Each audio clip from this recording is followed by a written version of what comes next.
Hi friends, ഇപ്പം കഴിഞ്ഞ ദിവസം OTT റിലീസായിട്ടുള്ള 3 സിനിമയാണ് മുറ, പതനോത്സവം, പിന്നെ കഥ ഇന്നുവരെ.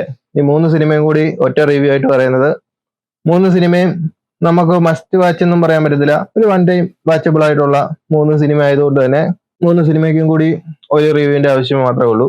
ആദ്യത്തെ സിനിമ മദനോത്സവം നോക്കിക്കഴിഞ്ഞാൽ ഒരു കോമഡി എന്ന് പറയാൻ പറ്റത്തില്ല, ഒരു എന്റർടൈൻമെന്റ്, ചെറിയൊരു കോമഡി ഒക്കെ വരുന്ന ഒരു എന്റർടൈൻമെന്റ് മൂവിയാണ്. മുറയാണെങ്കിൽ കുറച്ച് സീരിയസ് കാര്യങ്ങളെല്ലാം ചർച്ച ചെയ്യുന്ന ഒരു സിനിമ. കഥ ഇന്നുവരെയും നല്ലൊരു സിനിമയാണ്.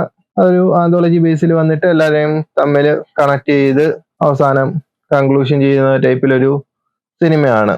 അങ്ങനെ 3 സിനിമയും ഒരു ഓക്കെ ഫീല് തരുന്നത് കൊണ്ട് തന്നെ ഈ 3 സിനിമയും നമുക്ക് OTT കാണാൻ പറ്റും ഗൈസ്. അപ്പം ഈ 3 സിനിമയും നിങ്ങൾ ആരെങ്കിലും കണ്ടിട്ടുണ്ടെങ്കിൽ നിങ്ങളുടെ അഭിപ്രായങ്ങൾ പറയുക ഗൈസ്. അപ്പം അടുത്തൊരു വീഡിയോ ആയിട്ട് വീണ്ടും കാണാം. ബൈ. നീ എവിടെ പരിപാടി അവതരിപ്പിച്ചാലും ഇത് തന്നെയാണല്ലോ നിന്റെ വിധി.